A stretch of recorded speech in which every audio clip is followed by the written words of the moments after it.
কয়েকটা কথা বলার জন্য আসতে হলো। প্রথমে আমি যে 4 তারিখে মহা মিছিল, মানে শিয়ালদা টু দীর্ঘ পথ শ্যামবাজার পর্যন্ত আমার বোনেরা, আমার প্রতিবন্ধী ভাইরা যেভাবে হেঁটে দেখালো, যেভাবে মাথা মুড়ে প্রতিবাদ জানালো, যেভাবে শবদেহ 22 স্টেটের শবদেহ বানিয়ে প্রতীকী প্রতিবাদ জানালো, সেটা শুধু আমাদের 22 স্টেট নয়, সারা বাংলা দেখেছে যে প্রতীকী প্রতিবাদ চোখে জল জল আসার মতো, যেটা পরবর্তী সময়ে আপনারা বিভিন্ন টিভি চ্যানেলে এবং পরবর্তী দিনেও এটা দেখানো হয়েছে। তো জানি না সরকার এ নিয়ে আমাদের নিয়ে কি ভাবছে, তবে আমি সংগ্রামী অভিনন্দন জানাই সেদিন যারা এসেছিলেন, এই দীর্ঘ পথে আপনারা ছিলেন। কুর্নিশ জানাই আমাদের পূর্ব বর্ধমানের আমাদের এক ভাইয়ের নখ, সে মানে মাথা ন্যাড়া হয়েছিল এবং তার নখও উঠে গেছে পাথরের সাথে ধাক্কা খেয়ে। আজ কথা বললাম, মোটামুটি এখন ভালো আছে। তো এই পরিশ্রম প্রথমে বলে বিফলে যাবে না, যেভাবে আমরা লেগে পড়ে আছি এই পরিশ্রম বিফলে যাবে না। আমরা একদিন স্কুলে ফিরবই খুব তাড়াতাড়ি। তো আসি প্রধান কিছু কথায়, 4টে পয়েন্ট নিয়ে আজ কথা বলবো। সেই 4টে পয়েন্ট হচ্ছে ম্যাট 1594, যেটা এর আগে আমরা জানি যে 2017 সালেও ম্যাট আটকেছে ওরা, তাদের চাকরি আজ কনফার্ম, সবার চাকরি করছে অলরেডি, বাচ্চাদের পড়াচ্ছে, দেখতেও ভালো লাগছে, সোশ্যাল মিডিয়াতে দেখতে পাচ্ছি বন্ধুরা আছে। তো সেই সময় ম্যাট 1594টাকে ওরা স্টে ফেলে রেখেছিল। অ্যাকচুয়ালি ম্যাট 1594 একেবারে নির্মূল করা সম্ভব নয়, তবে স্টে করে আমাদের নোটিফিকেশনটা বের করে এনে আমাদের স্কুলে ঢুকে যাব, তারপর যাওয়াই হবে। তো আগের শুনানিগুলো কিন্তু অনেকটাই সোজা ছিল, আমার কথাগুলো একটুখানি বুঝবেন। আগের শুনানিগুলো কিন্তু অনেকটাই ইজি ছিল। তার কারণ হচ্ছে ম্যাট আটকানোর ক্ষেত্রে কিন্তু পর্ষদের একটা সদর্থক ভূমিকা ছিল, পর্ষদ সাপোর্টে ছিল বলে কিন্তু আগের শুনানিতে কিন্তু ম্যাটটাকে স্টে ফেলতে পেরেছিল। প্রথম পয়েন্ট বললাম। কিন্তু আজকের সময়ে কিন্তু পর্ষদের ইচ্ছে নেই বললেও চলে। পর্ষদের সদিচ্ছা আগের বারে ছিল বলে কিন্তু 17রা স্টে ফেলতে পেরেছিল, কিন্তু এবার ব্যাপারটা সম্পূর্ণ আলাদা। কেন আলাদা সেটাও বলছি। এবারে যে বিপক্ষের মানে 14ই যারা কোয়ালিফাই করেনি তারা কিন্তু উঠে পড়ে লেগেছে, তারা কিন্তু উকিল অলরেডি দিয়ে দিয়েছে, খুব বড় উকিল, বড় অ্যাডভোকেট দাঁড় করাচ্ছে সুপ্রিম কোর্টে। তো এই জায়গায় দাঁড়িয়ে কিন্তু আমাদের 22 যারা টেট কোয়ালিফাইড আমরা আছি, আমাদের কিন্তু একটা বড় কাটা, একে উপড়ে ফেলা সম্ভব নয়। তবে কিছুদিন অন্তত স্টে ফেলে ফেলে আমাদের কিন্তু এগোতে হবে। এরা কিন্তু বড় নামজাদা অ্যাডভোকেট কিন্তু দিচ্ছে যাতে ম্যাটের রেজাল্ট বেরিয়ে আবার 1 লক্ষ পাস করে। আর এরা কিন্তু একবার কোয়ালিফাই করতে পারলে কিন্তু বলবে 6টা নাম্বার যদি 14 সালে দিতেন আমরা এতদিন চাকরি করতাম। অনেকেই আছে কোয়ালিফাই, মানে অনেকেই আছে 12 সালের ডিএলএড করে কমপ্লিট করেছে, কিন্তু তারা কিন্তু টেট কোয়ালিফাই করতে পারেনি। আপনারা যারা একটু কেস সম্পর্কে জানেন বা একটু ঘাটাঘাটি করেন তারা অবশ্যই জানেন যে ইতিমধ্যে কলকাতা হাইকোর্টে, কথাগুলো শুনবেন, এই ইনফরমেশনগুলো পাবেন না, এরা কিন্তু বিপক্ষে অনেক স্ট্রং উকিল কিন্তু সুপ্রিম কোর্টে দিচ্ছে এবারে, যেটা আগে দিইনি, এবারে কিন্তু দিচ্ছে। কারণ টেট কোয়ালিফাই মানেই এখন কিন্তু চাকরির অবস্থা তৈরি হয়েছে।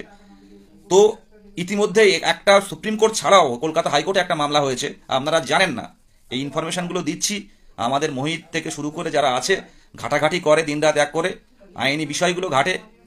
তো আপনারা হয়তো অনেকে জানেন না, কলকাতা হাইকোর্টে কিছু যারা আগে 14 সালের আগে যারা প্রশিক্ষণ প্রাপ্ত ছিল কিন্তু টেট পাস করতে পারেনি 14তে, তারা কিন্তু বিচারপতি রাজশেখর মান্থা মহাশয় বেঞ্চে কিন্তু তারা কেস করেছে, আইনি পথে গেছে। তাদের দাবি যে তাদের ট্রেনিং ছিল অলরেডি, কিন্তু তারা টেট কোয়ালিফাই করতে পারেনি, 6টা নাম্বার পেলে হয়তো তারাও পাস করতো, তাই তাদেরকে পাস করানো হোক। আপনারা ভালো করেই জানেন যদি তারা বেরিয়ে আসে তারা কিন্তু আগে ইন্টারভিউ চাইবে। কিন্তু একটা কথা মাথায় রাখবেন, 2022 প্রাথমিক TET pass DElEd with commons একটা স্ট্রং জায়গা, এরা কিন্তু ছেড়ে কথা বলবে না। 14 থেকে একজন যাতে পাস না আসে সে বিষয়টা কিন্তু আমরা তৈরি।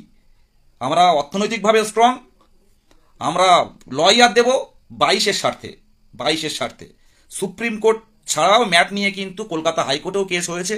যারা আগে 14 সালের আগে ট্রেনিং ছিল, আরেকবার বুঝিয়ে দিচ্ছি 1 নম্বর পয়েন্টটা, যাদের আগে ট্রেনিং ছিল তারা বলছে যে যেহেতু 14 সালে সব ট্রেনিং প্রাপ্ত টেট কোয়ালিফাই সব পাস চাকরি পেয়ে গেছিল, তো বলছে যে 6টা নাম্বার যেহেতু ভুল, এটা তো প্রমাণিত, তাদেরকে এই 6টা নাম্বার দিয়ে পাশ করানো হোক এবং চাকরি দেওয়া হোক।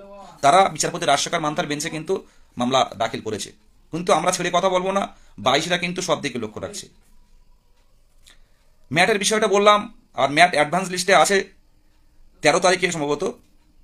তো এই অ্যাডভান্স লিস্ট থেকে ম্যাটটা কিন্তু কেসে আসতে পারে। 15 তারিখ আছে অ্যাডভান্স লিস্টে, 15 তারিখে আছে, 15ই মার্চ শুনানি হওয়ার সম্ভাবনা প্রবল। এই জায়গাটা কিন্তু কঠিন জায়গা।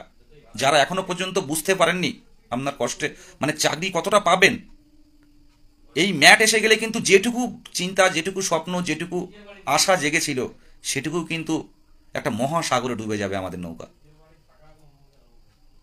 তাই বলবো 15 তারিখে ম্যাট কেসটাও ওঠার সম্ভাবনা অ্যাডভান্স লিস্টে দেখতে পাচ্ছি। একে আটকান, পর্যাপ্ত কিন্তু ফান্ড নেই। আমরা অ্যাডভোকেট দাঁড় করাবো, কিন্তু যদি ফান্ডিং বেশি আসে ফান্ডিং অনুযায়ী 17রা যেভাবে কেস লড়েছে আমরাও সেই উকিলের কাছে আশা করি লড়বো, কিন্তু ফান্ডিং অনুযায়ী আমরা কিন্তু ইতিমধ্যে সোশ্যাল মিডিয়াতে সব বলছি না। ফান্ডিং যেমন হবে তেমন কিন্তু উকিল দেব কেস, তখন কিন্তু কি হবে না হবে কিছু বলার থাকবে না। আমাদের কলকাতা হাইকোর্টে যেমন শিক্ষা বিষয়ক একজন মানে বিচারপতির কাছে যান, অন্যান্য মামলা একজনের বিভিন্ন বিচারপতি ভাগ আছে, কিন্তু সুপ্রিম কোর্টের ব্যাপার যারা গেছে তারা জানে যে এখানে রুমটা কিন্তু আলাদা।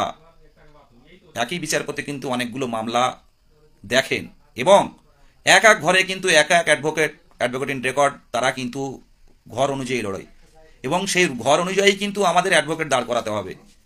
তাই আমি বলবো যারা এখনো পর্যন্ত ফান্ডিং দেননি ম্যাটটাকে আটকানোর জন্য ফান্ডিং দিন।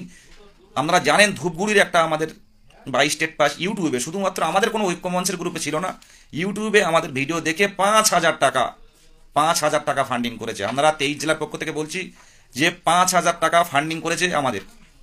একটাই কারণ যে তোমাদের লড়াই দ্বারা আমার নাম বলবে না, তোমাদের লড়াইয়ে সামিল হলাম আমি, আবার লাগলে আবার দেব, তার নাম প্রকাশে অনিচ্ছুক। যে ম্যাটটাকে আটকান, ম্যাটটাকে না আটকালে ম্যাটে আসলে 1.5 লক্ষ পাস করে যাবে কি 1 লক্ষ পাস করে যাবে, সবাই ট্রেনিং করে নিয়েছে, সুতরাং আমরা কিন্তু হারিয়ে যাব। 5,000 টাকা, 500 না। কিন্তু যারা ফান্ডিং দিয়েছেন এবং দিতে চাইছেন, যারা দুবার দিয়েছেন আরেকবার দিতে চাইছেন, অবশ্যই দিন। দেখবেন উপরওয়ালা ভগবান আল্লাহ বলে কেউ একজন আছে, সে উপর থেকে দেখছে, আপনার এই ত্যাগ বিফলে যাবে না। ম্যাটটাকে ফান্ডিং করুন, যে কিউআর কোড আছে। আপনারা এখন ভাববেন না ভোট এসে যাচ্ছে কি হবে, আমরা কিন্তু কাজ চালিয়ে যাচ্ছি। আমি প্রথম ম্যাট নিয়ে বললাম, এবার দ্বিতীয় যে পয়েন্টটা নিয়ে বলবো ক্লাস 5 পঞ্চম শ্রেণী। আমাকে বিভিন্ন মানে ডিআই থেকে শুরু করে বিভিন্ন শিক্ষা দপ্তরের যারা অনেকে এই কেসটা যেহেতু লাইভ দেখে এই কেসটার বিভিন্ন সংবাদপত্রে দেখে আমাকে ফোন করেছিলেন যে বিদেশবাবু আপনারা যে এই কেসটায় গেলেন একটা ঐতিহাসিক সিদ্ধান্ত নিয়েছেন। এই পঞ্চম শ্রেণীর যেহেতু দুটো শুনানি হয়েছে, আমার কটা পয়েন্ট বললো, উনি বললেন ভদ্রলোক স্বামী স্ত্রী দুজনই সার্ভিসম্যান, বড় পদে আছেন, তো বললো এই কটা পয়েন্ট জানাবেন, অ্যাডভোকেটকে একটুখানি বলে দেবেন 3টে পয়েন্ট জানাবেন। আমি সব শুনলাম, লিখেও নিলাম। তো এই যে পঞ্চম শ্রেণীকে যদি আমরা প্রাথমিকে দুটো শুনানি হয়েছে, আপনারা জানেন স্টেট ইচ্ছে করে আসছে না, রাজ্য সরকার ইচ্ছে করে আসছে না, ডিলে করছে। কিন্তু বিকাশ ভবনে গত দিনে আমরা মিছিলের পর আমাদের প্রতিনিধি মোহিত সহ 3জন যারা নেড়া হয়েছিল তারা গেছিল, সেখানেও কিন্তু সদর্থক কথা বলেছে যে আমরা পঞ্চম শ্রেণীর অন্তর্ভুক্ত করতে সচেষ্ট, কিন্তু এটা সম্পূর্ণ সরকারের উপর নির্ভর করছে। তো এই যদি পঞ্চম শ্রেণী যদি প্রাথমিকে আসে, প্রাথমিকের কতজন শিক্ষার্থী হবে জানেন? প্রায় 15 থেকে 20 লক্ষ শিক্ষার্থী বাড়বে। আর ছাত্র শিক্ষক অনুপাতে যখন রিক্রুটমেন্ট হবে, আশা রাখছি টেট কোয়ালিফাই পশ্চিমবঙ্গে বসে থাকবে না, এই বিহারের মতো নিয়োগ হবে এখানে। আমি বলছি বিহারের মতো নিয়োগ হবে। এই পঞ্চম শ্রেণীর অন্তর্ভুক্তকরণে কেউ এগিয়ে আসেনি। আজ প্রথম 22 স্টেট এত বড় একটা ঐতিহাসিক আইনি পথে গেছে। এটা যদি করতে পারি, 15 তারিখে আমাদের শুনানি আছে, আমরা চাইছি স্ট্রং কাউকে দিয়ে লড়তে, খুব ভালো করে স্টাডি করতে, এখনো স্টাডি চলছে কেসটা। তো এটা যদি লড়ে জিততে পারি, যদি মানে রাজ্য সরকার তো আসছে না, যদি আসলে কিছু বলার নেই, আমাদের যেভাবে কেস সাজানো হয়েছে, এটা পেলে মনে করবেন সামনের দিনে টেট কোয়ালিফাই পশ্চিমবঙ্গে কেউ বসে থাকবে না। আর প্রাথমিক স্কুলে 15 থেকে 20 লক্ষ স্টুডেন্ট হবে সব মিলিয়ে, তখন দেখবেন জোয়ার হবে প্রাথমিকে, একটা জীবন ফিরে পাবে প্রাথমিক স্কুল। এখন বিভিন্ন ক্লাসে দেখতে পাচ্ছি 7 জন 8 জন নিয়ে ক্লাস নিচ্ছে, তখন ওটা থাকবে না। 1 to 5 যদি প্রাথমিকে সুন্দরভাবে আমরা তুলে ধরতে পারি এবং আমরা নিজের শ্রম দিয়ে যদি বাড়িতে গিয়ে মানে অভিভাবকদের সাথে কথা বলে প্রাথমিকে যদি সুন্দরভাবে পড়াতে পারি, আমরা জীবন ফিরিয়ে দিতে পারবো প্রাথমিক স্কুলে। এটা আমাদের প্রতিজ্ঞাবদ্ধ। 3 নম্বর যেটা বলবো, ইন্টারভিউ বিষয়। ইন্টারভিউ কবে আসতে পারে দাদা, ইন্টারভিউ কবে আসতে পারে? আমাদের মোহিত রহমান থেকে, অর্পণ থেকে শুরু করে সবার কাছে যারা আপনারা ফোন করছেন, আমি রিকোয়েস্ট করব ফোন করবেন না, কারণ সবাই বিভিন্ন কোনো না কোনো কাজে ব্যস্ত। টেক্সট দিয়ে রাখবেন, হোয়াটসঅ্যাপে টেক্সট দিয়ে রাখবেন, কোনো ভয়েস দিয়ে রাখবেন। কোনো না কোনো সময় সারাদিনের মধ্যে বা পরের দিনের মধ্যে কোনো না কোনো সময় কিন্তু রিপ্লাই দেবে যে ইন্টারভিউ কবে পাবো। ইন্টারভিউ খুব তাড়াতাড়ি পাবেন। পর্ষদ সভাপতির কাছে যখনই গেছি, তিনি বারবারই বলতে চেয়েছেন যে চলতি রিক্রুটমেন্ট শেষ হলে কিন্তু আমি আর দেরি করবো না, ইন্টারভিউ নেব। 7 তারিখের মধ্যে সব ক্লিয়ার হচ্ছে। সুপ্রিম কোর্টের আদেশ অনুযায়ী যারা 20-22-এর পরবর্তীকালে যারা কেসে নেই তারাও আসছে ইন্টারভিউ দেওয়ার জন্য। তাদের জন্য হয়তো ইচ্ছে করলে সুপ্রিম কোর্টের অর্ডার অনুযায়ী একটা ডেট এক্সটেনশন করতে পারে। সেই কারণে আমরা 2022 যারা এক্সট্রা, এরা তো 7 তারিখের মধ্যে নিয়ে বোর্ড চাইলে এক্সটেন্ড করে মার্চ মাসের 22-এর মধ্যে। একটা কথা আগে বলি যে মার্চের 22-এ কিন্তু 20-22-এর এটা কিন্তু কমপ্লিট হবে, ক্লিয়ার হবে। মানে মার্চের 22-এ কিন্তু আর কোনো আইনি বাধ্যবাধকতা থাকছে না। এখন আমাদের পর্ষদকে চাপে রাখতে হবে, সরকারকে চাপে রাখতে হবে, কর্মসূচিগুলো রূপায়ণ করতে হবে। আমাদের যে আইন অমান্য হয়েছিল 27 তারিখে, মিছিলের পর সাংবাদিকরা আমাকে ধরে বললো এই আইন অমান্য এর আগে আমরা দেখিনি। যার তীব্রতা, যার তরঙ্গ, মানে কোন দিকে ছেড়ে কোন দিকে দৌড়বে পুলিশ। তো পর্ষদ 22 তারিখের মধ্যে আমরা চাপে রাখছি বিভিন্নভাবে। 22 তারিখের মধ্যে পুরো 20-22 সহ 22 তারিখে কেস কিন্তু উঠছে সুপ্রিম কোর্টে, এবং সম্পূর্ণ 20-22 এবং 14-17 যা যা জটিলতা আছে 22 তারিখে কিন্তু কমপ্লিট হবে। এটা গেল। আর যে কথাটা বলবো, পর্ষদ চাইছে, কিন্তু সরকার কি চাইছে? সরকার তো ইচ্ছে করলে অনেক কিছু পারে। আপনারা জানেন 16,500 যে রিক্রুটমেন্টটা হওয়ার আগে আমরা তখন 17 সালের পরীক্ষার জন্য, 17 সালের টেটের জন্য আন্দোলন করছি। অর্পণ থেকে শুরু করে আমরা, মুস্তাক হোসেন যারা আপনারা চেনেন, 17 মুস্তাক, সলিল, এরা আমরা যখন একসাথে আন্দোলন করছি, বামাপদ পান, পিয়ালি সামন্ত, রিন্টু সমাদ্দার থেকে শুরু করে, অর্ক থেকে শুরু করে আমরা যখন আন্দোলন করছি, অনেকেরই নাম মনে পড়ছে। আমাদের অর্পণও ছিল, নন্দিতা ছিল। তো সেই আন্দোলনের সময় যে আমাদের রিক্রুটমেন্ট করতে হবে, 17 ইন্টারভিউটা নিতে হবে, টেটটা নিতে হবে, সেই সময় 16,500 একটা, তখন বলা হয়নি, তৎকালীন সেক্রেটারি রত্না ম্যাডাম বললেন যে আমরা কোনো রিক্রুটমেন্ট করবো না। 16,500 তখন হয়নি। আমরা একটা স্ক্রুটিনি করছি যে কতজন টেট কোয়ালিফাইড এবং পূর্ণ প্রশিক্ষিত আছে, বিএড এবং ডিএলএড। এটা সারা বাংলা জুড়ে আমরা একটা প্রশিক্ষণ নিচ্ছি। তো সারা বাংলা নেওয়ার পর একদিনের মধ্যে ঘুরে গেল 16,500 নিয়োগ হবে রাতারাতি। তো সরকার চাইলে অনেক কিছু করতে পারে। সরকার চাইলে আমাদের পর্ষদ রেডি। আমাদের তো গৌতম পাল মহাশয়ের প্রতি কোনো অভিযোগ নেই, পর্ষদ রেডি আছে। যদি সরকার বলে যে 16,500 যেমন আমরা ভ্যাকান্সি না দিয়ে কতজন পূর্ণ প্রশিক্ষিত ডিএলএড আছে, তখন তো বিএড ছিল, বিএড বাদ, এনওএস বাদ, তাহলে খুব অল্প সংখ্যক, যেটা আমাদের পর্ষদ সভাপতি বারে বারে বলে, খুব অল্প সংখ্যক পূর্ণ প্রশিক্ষিত আছে, টেট কোয়ালিফাই। তো এদের নামের লিস্টটা যদি অন্তত করে যে কতজন আছে, আমাদের একটা পোর্টাল খুলে সেটা করে নিল, নিয়ে সেই মোতাবেক একটা লিস্ট ভ্যাকান্সি দিল, সেটা 1 মাস পরে দিলেও হতো। তো এটা তো করা যেতে পারে। এটা সরকারের উপর নির্ভর করছে, আর সরকারকে চাপে রাখতে আপনাকে আন্দোলনে আসতে হবে। কারণ আমরা 4 জন যদি কালীঘাটে যাই, পুলিশ যেভাবে আটকে ধরে, আমরা কলকাতা রাস্তায় আমরা ঘুরতে পারি না। যেখানে দেখি পুলিশ বলে তোমাদের দেখলে ভয় হয়। আগের দিন হাইকোর্টে যাচ্ছি, এক অফিসার আমাদের সঙ্গে দেখা হলো বিধানসভা ভবনের সামনে। আমরা 3-4 জন, হাফিজুর রহমান আমরা যাচ্ছিলাম, মোহিত যাচ্ছিলাম, আমাদের দেখে ছুটি এসছে। বল তোমরা এখানে? বললাম স্যার এখানে তো কোর্টের দরকারে এসছি। তা বলছে তোমাদের দেখলে ভাই ভয় হয়, অন্য কোনো কারণ নেই তো? তোমরা বিকাশ ভবনে বিধানসভায় বসবে না তো আজকে? তোমাদের দেখলে ভয় হয়, চলো থানায় চলো। আল্লাহ কেন থানায় যাব? আমরা তো আমাদের ঘরেরই ছেলে, আমরা কেন যাব? তা বলছে না ভয় হয়, যখন তখন যদি তোমরা বসে পড়ো, শুয়ে পড়ো রাস্তায়। আলাম তাহলে কোথায় গিয়ে দাঁড়িয়েছি বলুন? হবু শিক্ষক আমরা কি রাস্তায় শুয়ে পড়ি? এটা কি দেখতে ভালো লাগে? তো তাই বলবো যে আন্দোলনটা জরুরি। আমরা কিন্তু 4 জন মিলে আমরা কালীঘাটেও যেতে পারি না, আমরা ওই বিধানসভায় যেতে পারি না, বিকাশ ভবনেও যেতে পারি না। আগের দিন বিকাশ ভবনে গেছি, ভিতরে বসে আছি, খবর চলে গেছে বিদেশ গাজীরা বিকাশ ভবন আছে। বিদেশ গাজী সুদীপ, সুস্মিতা আর ওই মোহিত, সাথে সাথে পুলিশ ফোর্স আসলো, বিকাশ ভবন থেকে আমাদের বাইরে নিয়ে এসে বসালো। দেখো তোমরা কিন্তু হয়ে গেছো। আমাদের উপর লেভেল থেকে তোমাদের ছবি তোমরা ওখানে ঢুকে আছো, সেই ছবি পাঠিয়ে দিয়ে দেখো, হোয়াটসঅ্যাপে ছবি দেখো তোমাদের। তো এইরকম হয়ে গেছে। তো এটাই দরকার আন্দোলনটা করতে গেলে। কেন বলছি বারে বারে, রাজপথে এতবার নেমেছি 22-এর মতো, এমন ধারাবাহিক এবং খুব তীব্রতাযুক্ত তরঙ্গায়িত আন্দোলন কিন্তু এর আগে হয়নি। তাই বলবো, যদি সরকারকে বোঝাতে যদি বোঝানোর দরকার হয়, সেটা আন্দোলনে আসতে হবে। আর সরকার যদি একবার বলে, আমাদের মুখ্যমন্ত্রী যদি একবার বলে দেয়, তাহলে কিন্তু 16,500 যেমন 16,500 যেমন কোনো মানে ভ্যাকান্সি ছাড়াই যেমন একটা পোর্টাল খুলে অ্যাপ্লিকেশন নেওয়া হয়েছিল, সেই রকম নিতে পারে। তার জন্য কিন্তু আমাদের আন্দোলন জারি থাকবে। এটা গেল। আর যেটা কথা অনেকে বলছে যে সার্টিফিকেট বাতিল বিএডের, শুনুন, আমরা বসে নেই। আমরা কিন্তু 1 ইঞ্চি জমি কিন্তু লড়াই ছাড়া ছাড়বো না। 22-এ এমন অনেকে পাশ করেছে যারা 14তে তোমরা ভালো করেই জানো যে 14 পরীক্ষাটা কেমন হয়েছিল। পাশাপাশি বসে অনেকে কিন্তু পাশ করেছে, পাশাপাশি বসে। 17 ব্যাপার জানো, অনেকের হাফ নাম্বার, 1.5 নাম্বার, 2 নাম্বার এমনের জন্য হয়নি। কিন্তু 22টায় কিন্তু অনেকে কিন্তু ভগবান মুখ তুলে তাকিয়েছে, আল্লাহ মুখ তুলে তাকিয়েছে। তো 22টাই কিন্তু বঞ্চিতরা পাশ করেছে। তাই বলবো, যারা অন্য রাজ্য থেকে ডিএলএড সার্টিফিকেট নিয়ে আসে ব্যাকডেট করে, সিকিম বা ঝাড়খণ্ড থেকে, আমাদের কিন্তু সব দিকে নজর আছে, সব দিকে নজর আছে। প্রতিনিয়ত কিন্তু আমরা আলোচনা করছি।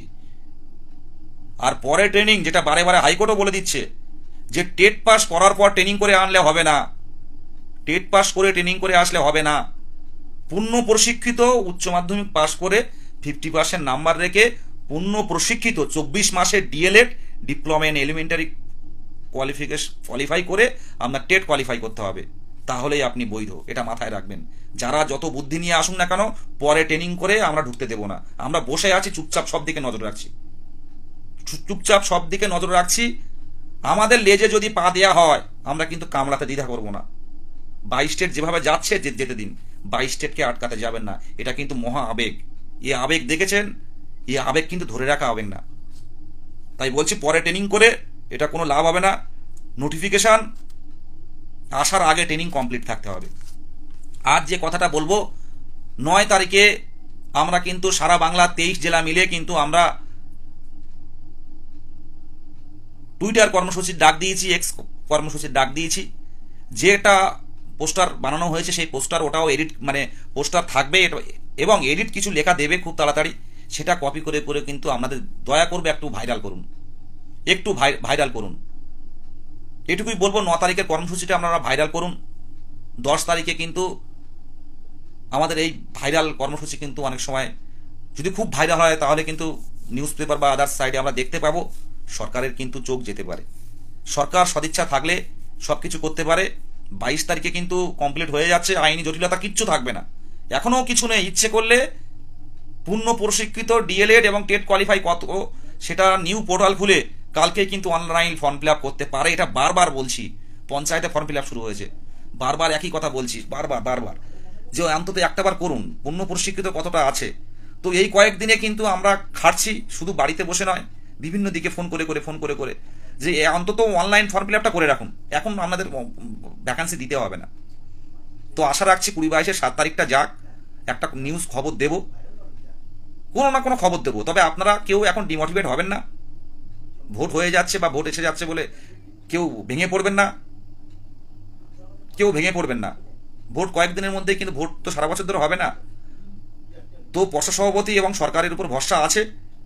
পর্ষদ সভাপতি বারে বারে একটাই কথা বলেছে যে আপনারা ভাগ্যবান। আমি আবারও বলছি যে আমি এই সোশ্যাল মিডিয়াতে সবাই দেখে, পর্ষদ সভাপতি হয়তো নিজেও দেখতে পারেন। উনি বলেছিলেন আমার এখন নিয়োগ দিতে বললে আমি 50,000 নিয়োগ দিতে পারবো। আমি আবারও বলছি, আমাকে চেনেন স্যার, আমাকে চেনেন, আমাদেরকে চেনেন যারা আমরা যাই বারে বারে। স্যার বলেছিলেন যদি এখন আইনি জটিলতা মুক্ত হয়, আমি 50,000 নিয়োগ দিতে পারবো। এবং আপনারা কেউ বসে থাকবেন না। আপনারা টেট কোয়ালিফাই হয়েছেন, বিএড নেই, এনআইএস নেই, কেউ বসে থাকবেন না। এই কথাটা কিন্তু আমার কানে বাজে। আর প্রত্যেক দিন শোয়ার আগে কিন্তু একবার করে ভাবি, চাকরিটা খুব দরকার। এটুকু বলে শেষ করছি, আর দীর্ঘায়িত করবো না। আপনারা ম্যাটের ফান্ডিংটুকু দিন। যারা একবার দিয়েছেন আরেকবার দিন, যারা দেননি তারা দেওয়ার চেষ্টা করুন, অবশ্যই চেষ্টা করুন। 200-100 করে দেবেন না, এতে একটা সুপ্রিম কোর্টে লড়া সম্ভব হয় না। সুপ্রিম কোর্টে আমি বারবার বলছি, সুপ্রিম কোর্টে যেমন ফান্ডিং উঠবে তেমন লয়ার দেবো। কিন্তু এবার 14রা যদি, যারা টেট ফেল যারা, তারা যদি বড় লয়ার দেয়, কেস জেতার কিন্তু সম্ভাবনা থাকবে না। তখন কিন্তু আমরা জবাবদিহি করতে পারবো না। আমরা আমাদের দিক থেকে চেষ্টা করব, কিন্তু পর্যাপ্ত ফান্ডিং না হলে কিন্তু বড় অ্যাডভোকেট বেয়ার করতে পারবো না। আর একটা কথা বলবো, আমার এই ভিডিওটা বিভিন্ন ইউটিউবে আপনারা যারা দেখেন, আমাদের অ্যাডমিনদের নাম্বারটা দিয়ে দেবেন। ইউটিউবে কমেন্ট 22-এর নিয়ে কোনো কথা বললে কমেন্ট করবেন। অনেকেই চেনে না, অনেকেই গ্রুপে ঢুকতে পারেনি এখনো। তাই বলবো কমেন্টে অন্তত যারা দেখছেন, প্রায় 600 জনের কাছাকাছি 600 আপনারা দেখছিলেন, তাদেরকে বলবো আপনারা যেহেতু অনেকেই ইন্টারভিউটি দেখেন, বড় চ্যানেলে আমাদের ঐক্যমঞ্চের কারোর নাম্বার দিয়ে দেবেন। ঐক্যমঞ্চের নাম্বার দেবেন, দিলে অনেকেই যুক্ত হতে পারবে। আগের দিন 3 তারিখে যিনি 5,000 টাকা দিয়ে আমাদেরকে কন্ট্রিবিউট করেছেন, হেল্প করেছেন, উনি ইউটিউব দেখে থেকে এসেছিলেন, আমাদের ঐক্যমঞ্চের কোনো ভেরিফাইড গ্রুপে ছিলেন না। উনি কোনো প্রচার চাননি, বললো আমি ইউটিউবে আপনাদের ফলো করি, আমার লাইভটা ফলো করে, কিন্তু আমাদের গ্রুপে নেই। তো এইসব মানুষরা ঠিক একদিন তাদের স্কুল ফিরে পাবে। যারা নিঃস্বার্থভাবে, যারা সার্বিক স্বার্থে লড়ে, ভগবান তাদের ফেরায় না। যারা 4 তারিখে এসেছিলেন, যারা 27 তারিখে এসেছিলেন, তাদেরকে আমার আন্তরিকভাবে অভিনন্দন। ভগবান ফেরাবে না, ঠিক স্কুলে ফিরে যেতে পারবেন। ম্যাটের ফান্ডিং আজ যারা দেননি, কালকে ফান্ডিংটা দিন, আজ রাতেই দিন। আমি আবারও বলছি, নামটা বলছে হাফিজুর রহমান অ্যাকাউন্টে ফান্ডিং দেবেন, এবং নন্দিতা মণ্ডল, যে মানে আপনারা কোডটা ভালো করে পড়বেন, ওই নাম্বারে আপনারা স্ক্রিনশট, নাম, ফোন নাম্বার এবং জেলার নামটা পাঠাবেন। আজ যদি পারেন, আপনারা তো বিভিন্ন ইউটিউব চ্যানেলে ইউটিউবে দেখেন, তো ইউটিউবার আমরা বিভিন্ন দিন আমাদের প্রচারগুলো চালাই, কিন্তু আমাদের এই কিউআর কোডটা যদি পারেন, আমাদের প্রচার যদি পারেন, একটু ইউটিউবে জানাবেন। যাদের ইউটিউবার আছে, আমার নাম্বারে একটু কন্ট্যাক্ট করতে বলবেন। আমার নাম্বার অনেকেই জানেন, দরকার হয় টেক্সট করবেন, আমি যতটা পারি সুযোগ পেলে রিপ্লাই করব। ইউটিউবে একটু জানান। 22 কিন্তু বেশি নেই যেভাবে আন্দোলনে যাচ্ছে আমার তো মনে হয়, তবু ইউটিউবটা একটু দেখবেন। কেউ যদি ঐক্যমঞ্চে যুক্ত হতে চায় একটু জানাবেন। আর একটা কথা বলি, 22-এর লড়বো কিন্তু আমরা। 22-এর বিপক্ষে যে শত্রু আসুক, লড়বো কিন্তু আমরা। দিনের শেষে কিন্তু 22-কে জিততেই হবে। 22-এর মতো এত বড় আন্দোলন কিন্তু বাংলায় কোনো চাকরি প্রার্থীরা করেনি।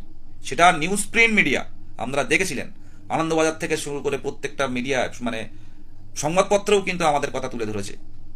তো আমরা পাবো, আশা করছি পাবোই পাবো, খুব ইন্টারভিউ খুব দ্রুত পাবো। তবে কর্মসূচি থেকে, ধারাবাহিক আন্দোলন থেকে কিন্তু আমাদের সরে আসলে হবে না। আর যেহেতু সামনে ভোট, আবারও বলবো, সরকার বিরোধী কোনো পোস্ট করব না। আমরা সরকারের সাথে আছি, কিন্তু শূন্য পদটা কিন্তু আমাদের বেশি দিতে হবে। শূন্য পদটা কিন্তু আমরা বেশি চাই। আমরা 2-10 দিন ওয়েট করতে পারি, কিন্তু শূন্য পদটা কিন্তু বেশি চাই, যাতে সবাই বেরিয়ে যায়। বিহারের মতো যাতে সবাই নিয়োগ পায়, বিহারে টেট কোয়ালিফাই আমাদের চাকরি, সেই নিয়োগের অপেক্ষায় আমরা আছি। শুভরাত্রি, সবাই ভালো থাকবেন আর নিজের প্রতি যত্ন নেবেন। আর কি করে কিভাবে আমাদের ইন্টারভিউ ছিনিয়ে আনতে পারবো তার মতামত দেবেন। জেলা অ্যাডমিন যারা আছে, জেলা নেতৃত্বরা যারা আছে, তাদের সাথে হোয়াটসঅ্যাপে কথা বলবেন, নিজের মত বিনিময় করবেন। ডিপ্রেশনে কেউ পড়বেন না, হাসুন, লড়াই জারি থাকবে, হাসুন। অনেকে বলে ডিপ্রেশনে পড়ে গেছে দাদা, আমার দিনে 10 থেকে 15টা ফোন এমন আসে, আমি বললে হয়তো আপনারা কারা বিশ্বাস করবেন জানি না, 10 থেকে 15টা ফোন আসে ডিপ্রেশন নিয়ে। আমি অনেকের কথা বলি, অনেকে বলে দাদা তোমার লাইভ দেখে অনেকটাই কিন্তু মুক্তি পাই, কিছুটা কথা বললেও কিছুটা মুক্তি পাই, কিন্তু সবার সাথে তো সবসময় কথা বলে সম্ভব হয়ে ওঠে না। তো সবাই ভালো থাকবেন, দেখবেন 22 মুক্তি পাবে, আর 22-ই ইতিহাস রচনা করবে। তাই বলবো, আমাদের মোহিত রহমান অর্পণ থেকে যারা আছে তাদেরকে টেক্সট করে জানবেন। সুদীপ যারা আছে, ইন্দ্রজিৎ, কার্তিক থেকে শুরু করে 23 জেলার, সেই কোচবিহার থেকে, জলপাইগুড়ি থেকে, আলিপুরদুয়ার, উত্তর দক্ষিণ দিনাজপুর থেকে, মালদা, মুর্শিদাবাদ, বীরভূম থেকে, হাওড়া, জঙ্গলমহল, ঝাড়খণ্ড থেকে, এই ঝাড়গ্রাম থেকে শুরু করে 2 মেদিনীপুর, 2 24 পরগনা থেকে শুরু করে আমরা আছি। 23 জেলা খুব স্ট্রং, আমরা পাশে থাকুন। ফান্ডিংটুকু দিন অন্তত। এই ভোটের মধ্যে কিছু না হোক, আইনি পদগুলো কিন্তু স্ট্রং করে রাখতে হবে। আমি এই কথা বলেই শেষ করব। ভোটের মধ্যে আইনি পদগুলো কিন্তু স্ট্রং করে রাখবো, ম্যাটটাকে আটকাবো, পরে যারা ট্রেনিং করছে তাদেরকে আটকাবো, বিএড এর সার্টিফিকেট বাতিল করব, যারা বাতিল করব, আর যারা বাইরের স্টেট থেকে যারা সার্টিফিকেট নিয়ে আসছে এমন তথ্য যদি আমাদের কাছে থাকে, স্টেপ নেব। ভালো থাকবেন, এবং 5ম শ্রেণী ইনক্লুড করার জন্য যত রকম প্রচেষ্টা থাকার দরকার হয় সেই প্রচেষ্টাগুলো করব। শুধু একটাই কথা বলবো, আপনারা একটু আইনি পথে আমাদের যাওয়ার জন্য একটু সাহায্য করুন। মনে করুন নিজের দাদা, নিজের ভাই আর যুদ্ধে নেমেছে, দেখবেন দিনের শেষে ঠিক মায়ের চোখের জলটা আমরা বুঝতে পারবো। শুভরাত্রি, সবাই ভালো থাকবেন।